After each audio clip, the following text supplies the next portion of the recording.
작년 건강검진을 받게 되었습니다. 주기적으로 하는 건강검진이었습니다. 근데 날짜를 정해놓고 보니까 무슨 일이 그렇게 많이 생기는지 한번 미루었다가 또 미루고 또 미루고 계속 미루어서 더 이상 미룰 수 없어서 그 정해진 날짜에 검진을 받게 되었습니다. 옷을 갈아입고 차례에 따라서 검진을 받았습니다. 그런데 이제 다 검진을 받고 나왔더니 의사 선생님께서 용종을 떼어냈는데 너무 큰 것이고 출혈이 계속되니까 멈추지 않으니까 조금 머물렀다 가는 것이 좋겠다라고 하셨습니다. 그래서 살기 위해서 병원에 입원하고 시간을 보내게 되었습니다. 아침 저녁으로 의사 선생님이 오셔서 이렇게 살피셨습니다.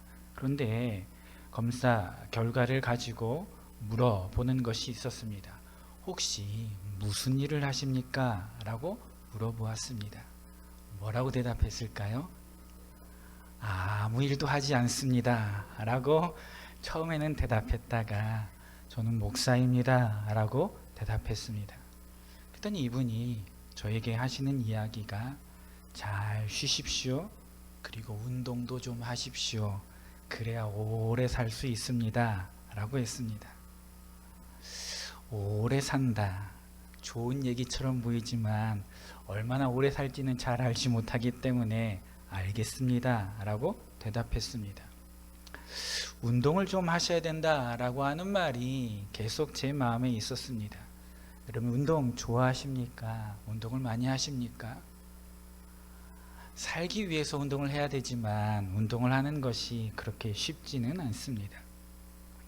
우리나라 남성 사망률이 세계 제1위라고 합니다. 아주 높이 나타납니다. 굶어 죽는다는 이야기가 아닙니다. 직업이 없다는 이야기도 아닙니다. 집이 없고 입을 것이 없다는 것이 아닙니다. 이것은 특별한 문제라는 것입니다. 국제기아대책기구의 보고에 따르면 전 세계적으로 현재 먹을 것이 없어서 굶어 죽는 사람이 1년에 약 2천만 명 이상이라고 하는 보고가 있습니다. 그러니까 산술적으로 따져보면 하루에 약 5만 명에 가까운 사람들이 굶어 죽어가고 있습니다. 굶어 죽어가고 있는 사람들의 숫자가 우리가 생각한 것보다 훨씬 더 많다는 것이죠. 여러분, 그런데 이런 기아의 해결의 방법은 있습니다. 어떻게 하면 됩니까? 먹을 것을 어딘가에서 공급해 주면 됩니다. 한 곳에는 먹을 것이 많이 있고 또 다른 곳에는 먹을 것이 없으니까 이 먹을 것을 주면 사실 기아에 대한 해결은 끝이 보입니다. 하지만 남자들의 높은 사망률, 우리나라의 경우 이 남성들의 높은 사망률에 대해서는 누구도 해결책을 내놓지 못합니다. 왜 그럴까요? 남자이든지 여자이든지 이 시대를 살아가고 있는 모든 사람들은 무한 경쟁 속에 살아갑니다. 그 무한 경쟁의 중심에 있습니다. 이 말은 우리가 감당하기 힘들 정도의 어려움이 우리 가운데 있다는 것입니다. 엄청난 속도로 변화하는 정보의 홍수 시대를 살아갑니다. 우리가 무엇을 주문하려고 해도 예전에는 사람이 와서 주문을 받았는데 지금은 우리가 기계 앞에 서서 어떻게 해야 될지 잘 모르겠습니다. 그러니까 살면서 우리가 받는 스트레스는 가히 상상할 수가 없다는 것이죠. 그런 중압감들이 사람들을 계속 짓누르고 있고 쓰러져 갑니다. 이렇게 힘들어하는 사람들의 숫자는 통계조차도 없습니다. 그래서 사람들은 이 경쟁 시대 속에 살아남기 위해서 경제적으로, 정신적으로 싸우며 계속 살아남기 위해서 애를 씁니다. 더 얻기 위해서, 더 높아지기 위해서 죽을 각오로 싸움을 합니다. 근데 여러분, 아무리 우리가 발버둥 쳐도 이 세상에서의 완전한 승자는 없습니다. 이유는 다 세상을 우리가 떠날 것이기 때문에 그렇습니다. 아무리 난다 긴다 한 사람도, 건강에 자신 있는 사람도, 권력의 정점에 있는 사람도, 명예를 가지는 사람도, 재산이 많은 사람도 다 결국에 한 줌의 재가 될 것입니다. 여러분, 그러면 이 시대를 우리가 어떻게 살아가면 될까요? 오늘 우리가 읽은 시편 55편은 다윗이 지은 시입니다. 다윗은 살아가면서 참 많은 어려운 일을 겪었습니다. 그의 두 어깨는 늘 힘듦과 어려움이 있었습니다. 시편 55편에서 다윗의 어깨를 누르고 있었던 짐과 그리고 다윗이 현재 겪고 있었던 심적인 고통이 적나라하게 드러나고 있고 다윗 자신도 그런 아픔 속에 있다라고 고백하고 있습니다. 여러분, 다윗이 짊어지고 있는 짐은 어떤 것일까요?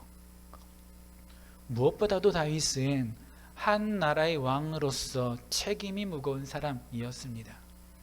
어느 자리에 오른다라고 하는 것은 일단 책임이 있다는 것입니다. 높은 자리에 올라가 좋기도 하지만 사실 그렇게 올라가는 것만큼의 책임이 있습니다. 한 나라의 왕입니다. 모든 사람들의 눈이 다윗만 바라봅니다. 아마 그렇게 쳐다볼 때마다 다윗의 어깨는, 마음은 심한 억누름이 있었을 것입니다. 왕이기 때문에 국방을, 안보를 책임져야 됩니다. 경제도 책임져야 됩니다. 그리고 이스라엘이라는 나라의 특성상 백성들의 도덕적인 문제까지도 왕이 책임져야 됐습니다. 쉽게 말해서 이스라엘 백성들의 신앙적인 면까지도 다윗이 책임져야 되는 입장에 있었습니다. 다윗이 어떻게 입장을 취하느냐에 따라서, 어떻게 일을 하느냐에 따라서 나라가 잘 될 수도 있고, 다윗이 삐끗하면 저주를 받고 넘어질 수도 있기 때문에 그렇습니다. 다윗이 열심히 하나님의 뜻대로 섬기면 백성들이 평안하게 살 수 있습니다. 하지만 잘못하면 온 백성들이 온역과 전염병을 얻게 됩니다. 그러니까 어떤 책임적인 위치에 있다라고 하는 것은 그만큼 무거운 짐을 짊어지고 간다는 것입니다. 그런데 사실 이것보다 다윗을 더 힘들게 했던 것은 그를 계속 따라다녔던 죄책감의 문제였습니다. 다윗은 늘 하나님 앞에 바르게 살려고 애썼던 사람입니다. 광야에서 양을 칠 때에도, 왕의 궁정에 들어가 있을 때에도, 그가 왕이 되어 있을 때에도, 전쟁에 나갔을 때에도 언제나 다윗은 하나님 앞에 서 있다라고 하는 마음가짐으로 살려고 애를 썼습니다. 그렇게 살려고 했습니다. 하지만 다윗의 삶에 잊지 못할 사건 하나가 있습니다. 그 사건 때문에 다윗은 평생 죄책감에 시달리며 살았습니다. 무슨 일입니까? 밧세바와의 사건입니다. 전쟁 중에 웬일인지 다윗은 전쟁에 참여하지 않습니다. 다윗은 거의 모든 전쟁에 직접 참여했던 사람입니다. 아무리 뛰어난 자기의 장군 요압이 있어도 다윗은 그 전쟁에 나아가 진두지휘를 했던 사람입니다. 그런데 그때는 다윗이 자기의 부하들을 다 전쟁터로 보내놓고 다윗은 한가롭게 자기의 성 위에서 거닐며 다른 곳을 보게 됩니다. 그런데 그렇게 보았던 사람, 그렇게 거닐면서 보았던 한 사람 때문에 그의 인생에 큰 오점을 남기게 됩니다. 이 사건으로 말미암아, 밧세바라고 하는 여인과의 사건으로 말미암아 하나님께서 다윗에게 벌을 내리십니다. 칼이 내 집에서 영영이 떠나지 아니하리라고 말씀하셨습니다. 그리고 이 일이 있고 난 이후에 다윗에게는, 그의 집안에는 끔찍한 일들이 일어납니다. 아이가 태어나 죽게 됩니다. 자기의 딸이 배다른 아들에게 강간을 당합니다. 다윗의 후궁들이 백주의 몸을 더럽히는 일을 만나게 됩니다. 그것도 다윗의 아들을 통해서 그렇습니다. 사랑하는 아들이 왕 다윗 아버지의 자리를 빼앗는 일들이 일어납니다. 아마 그 일을 겪을 때마다 다윗의 마음속에는 죄에 대한 죄책감 때문에 몸서리쳤을 것입니다. 그리고 이 모든 것이 하나님으로부터 받는 징계라고 생각하고 머리를 가리고 맨발로 울며 도망을 다닐 정도였습니다. 여러분 잘 생각해 보십시오. 다윗은 용감한 사람이었고 용맹스러운 사람이었습니다. 소년 다윗은 골리앗 앞에서 기죽지 않는 소년이었습니다. 왕이 되었어도 다윗은 한 번도 패배한 적이 없습니다. 그런 다윗이 죄책감 때문에 아들의 칼날을 피해서 이리저리 맨발로 울면서 도망치고 있는 모습, 얼마나 비참하고 불쌍한 모습입니까? 그리고 또 한 가지, 그를 더 괴롭히는 문제도 있었습니다. 다름 아닌 다윗의 주변에 있는 사람들 때문에 그렇습니다. 멀리 있는 사람들이 아니라 가까운 동료들, 함께 하나님을 섬기며 예배하는 사람 때문에 다윗은 굉장한 어려움을 겪습니다. 오늘 우리가 읽은 본문은 아니지만 시편 55편 9절부터 14절까지의 말씀을 보면 다윗을 정말 힘들게 했던 일들, 사람들과의 관계를 다윗이 꽤 자세하게 말합니다. 제가 읽겠습니다. 내가 성내에서 강포와 분쟁을 보았사오니 주여 그들을 멸하소서. 그들의 혀를 잘라버리소서. 그들이 주야로 성벽 위에 두루다니니 성 중에는 죄악과 재난이 있으며 악독이 그 중에 있고 압박과 속임수가 그 거리를 떠나지 아니하도다. 나를 책망하는 자는 원수가 아니라 원수일진데 내가 참았으리라.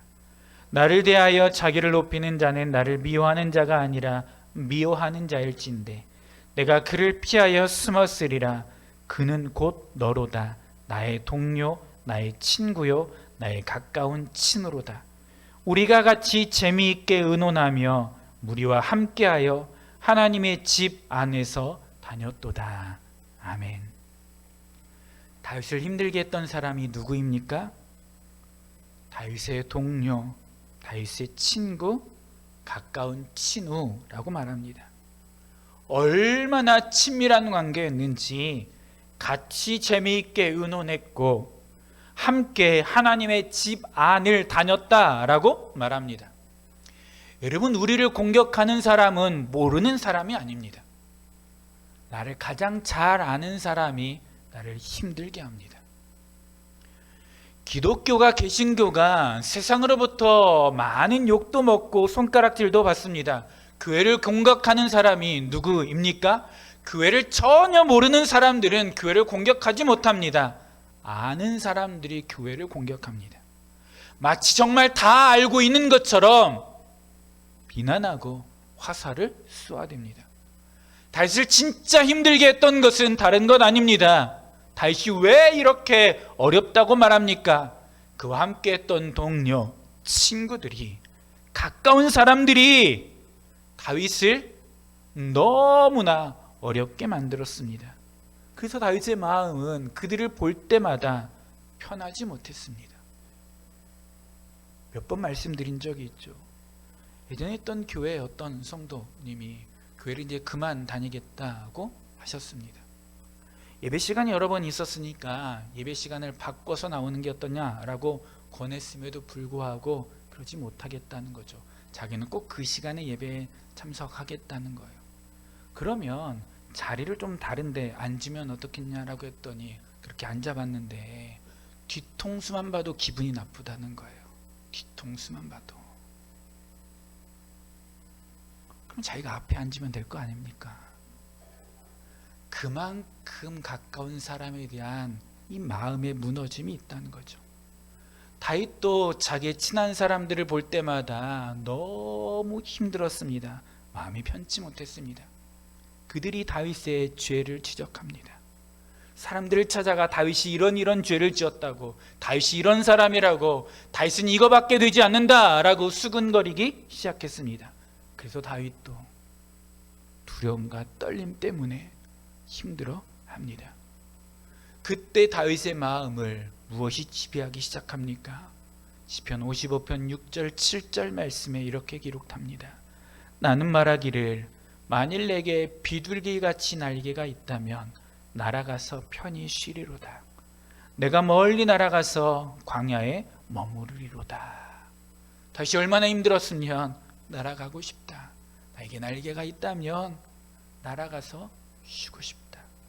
광야에 가서 내가 있고 싶다라고 말하고 있습니다. 여러분 충분히 이해가 되지 않습니까? 그런데 오늘 이 말씀 6절 7절을 보면서 우리가 주의해야 될 부분이 있습니다.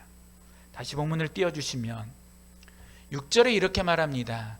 나는 말하기를 이라고 말합니다. 자, 누가 말하는 것입니까? 여기서 나는 누구입니까?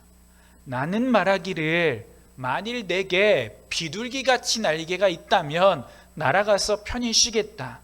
나는 누구를 말하는 것입니까? 다윗입니까? 다윗입니까? 아니니까 물어보겠죠.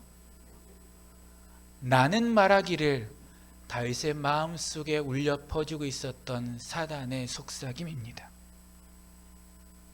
친한 사람들 때문에 다윗이 무너지고 어려울 때 그의 마음속에 들리는 소리가 있었습니다.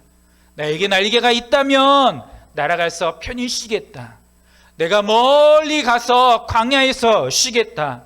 내가 나의 피난처로 가서 폭풍과 광풍을 피하겠다. 이 사람들 만나지 않으면 좋겠다 라고 속삭이는 속삭임이 있었습니다. 공경에 처한 다윗을 찾아와 속삭이는 다윗이 아니라 사단의 말입니다. 사단이 아주 교묘하게 말합니다. 피해라, 숨어라, 현실에서 도망쳐라, 그러면 괜찮을 거다. 사랑하는 성도 여러분, 사단은 언제나 우리에게 이렇게 말합니다. 문제를 만나게 되면 이 문제를 피해. 그 자리에서 벗어나면 돼. 도망치면 돼 라고 말합니다. 아담과 하와에게 뭐라고 말합니까? 도망가라고 말합니다. 그래서 그들이 숨었고 가리게 됩니다. 마태복음 16장에 보면 베드로가 예수 그리스도를 향한 엄청난 믿음의 고백을 합니다. 주는 그리스도시요 살아계신 하나님의 아들이십니다. 이 말씀이 떨어지고 예수님도 칭찬합니다. 그리고 조금 시간이 지나서 예수님께서 베드로와 함께 있었던 제자들에게 말합니다. 내가 고난을 받고 십자가에서 죽을 거야. 이 예수의 말씀이 끝나기가 무섭게 베드로가 이렇게 말합니다. 마태복음 16장 22절에 베드로가 예수를 붙들고 항변하여 이르되 주여 그리 마옵소서 이 일이 결코 주께 미치지 아니하리이다 라고 말합니다. 예수님 무슨 말입니까? 우리가 예수님을 지켜줄 건데 어떻게 예수님이 고난을 받을 수 있습니까? 왜 예수님이 어려운 길을 갈 수 있습니까? 우리가 그 일을 당하지 않도록 지킬 것입니다. 걱정하지 마십시오 라고 예수를 붙잡고 항변합니다. 그런데 예수님 뭐라고 말합니까? 이 베드로를 향해서 사단아 내 뒤로 물러가라 라고 말합니다.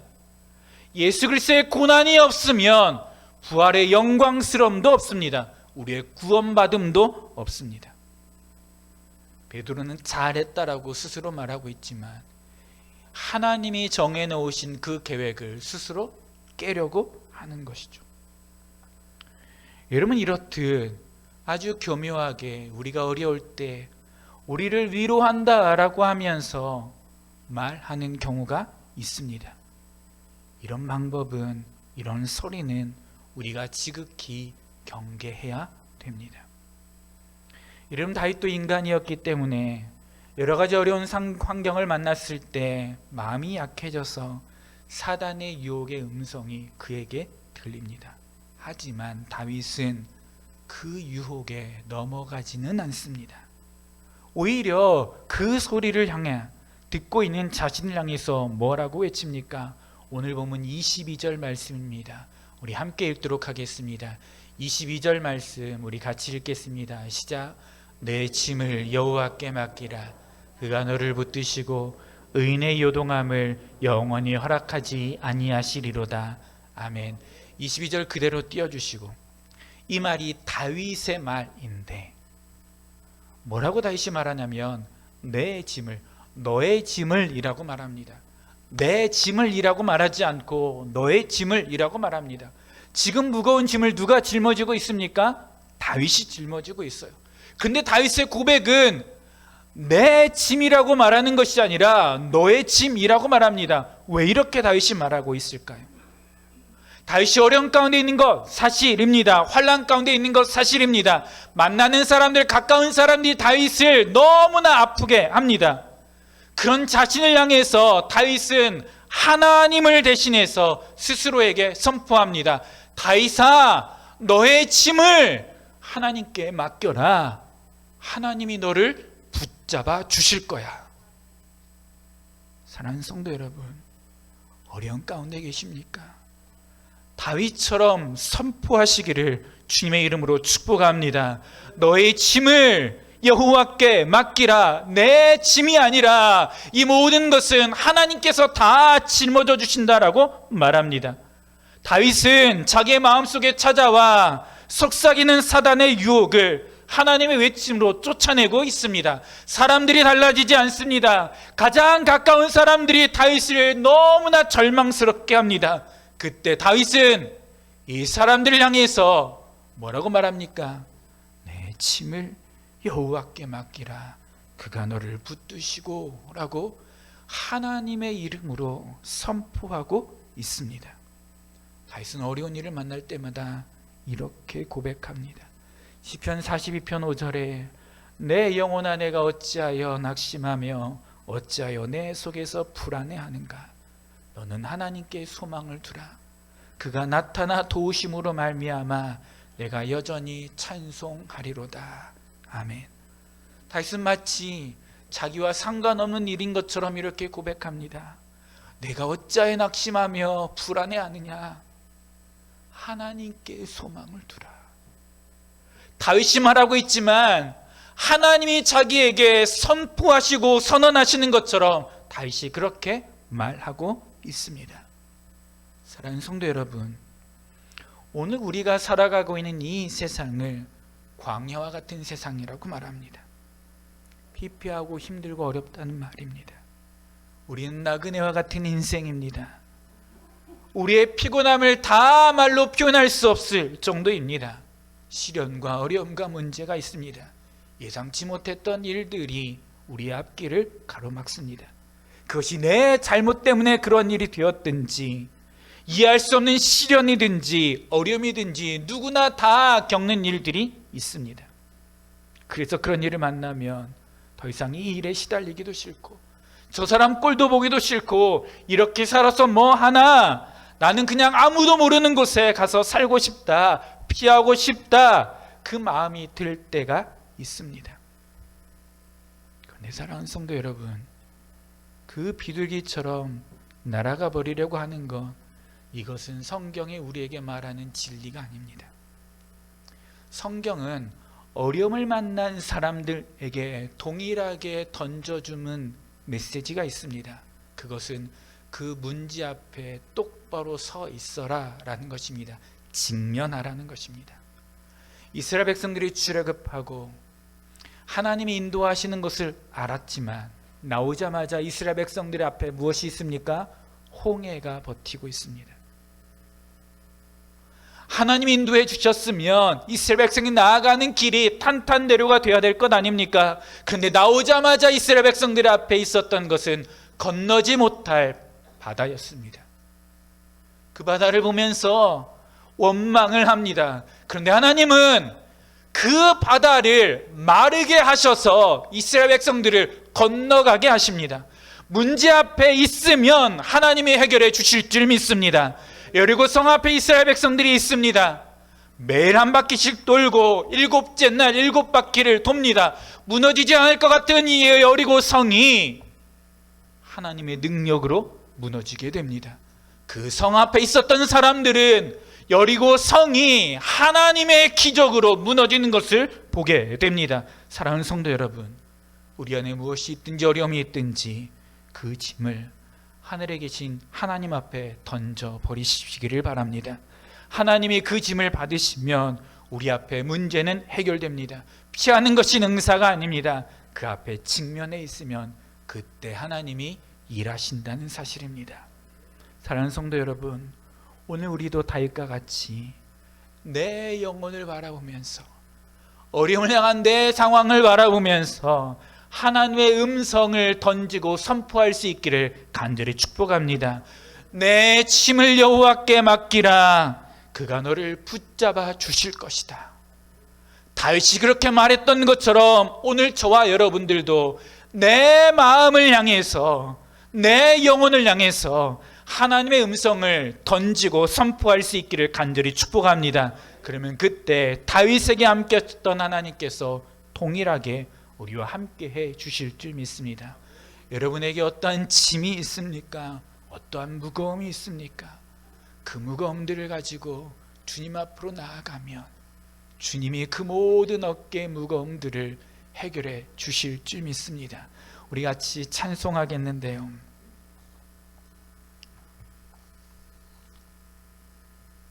찬송가 370장 우리 같이 찬송하고 함께 기도하도록 하겠습니다.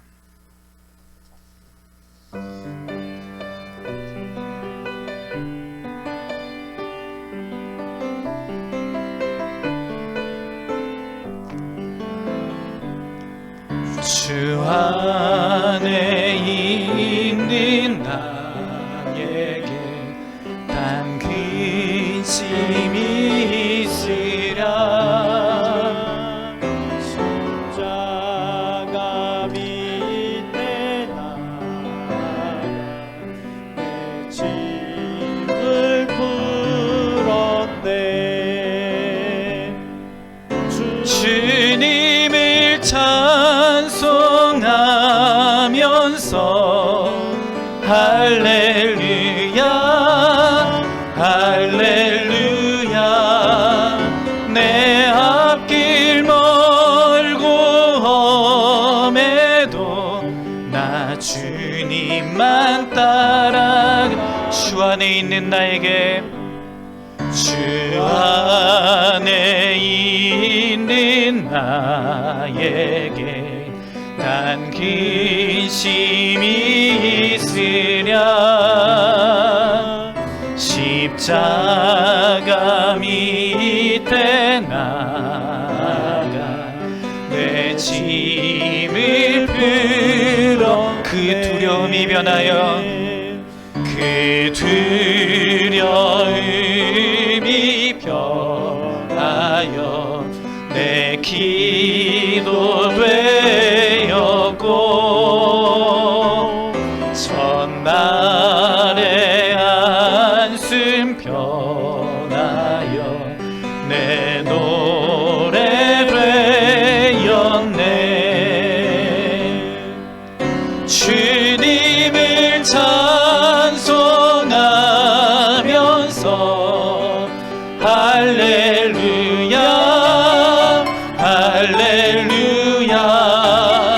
내 앞길 멀고 험해도 나 주님만 따라가리. 시간 함께 기도하겠는데요. 문제가 없는 사람 없습니다. 아프지 않은 사람 없습니다. 무거운 짐을 짊어지지 않은 사람 없습니다. 그때 우리는 무엇을 하면 됩니까? 그 문제 앞에 서 있으면 됩니다. 홍해 앞에 서 있어야 됩니다. 여리고성 앞에 서 있어야 됩니다. 십자가 앞에 서 있어야 됩니다. 폭풍 앞에 서 있어야 됩니다. 그때 우리는 하나님의 기적을 보게 됩니다. 하나님, 힘들고 어려운 가운데 있습니다. 짐이 무겁기도 하고 아프기도 합니다. 근심과 환난이 있습니다. 나를 가장 잘 아는 사람이 나를 힘들게 합니다. 하나님, 그때 나는 세상 사람들과 같은 방법으로 나아가는 것이 아니라 다윗처럼 내 영혼을 향해서 하나님의 음성을 던질 수 있도록 인도해 주시옵소서. 내 짐을 여호와께 맡기라.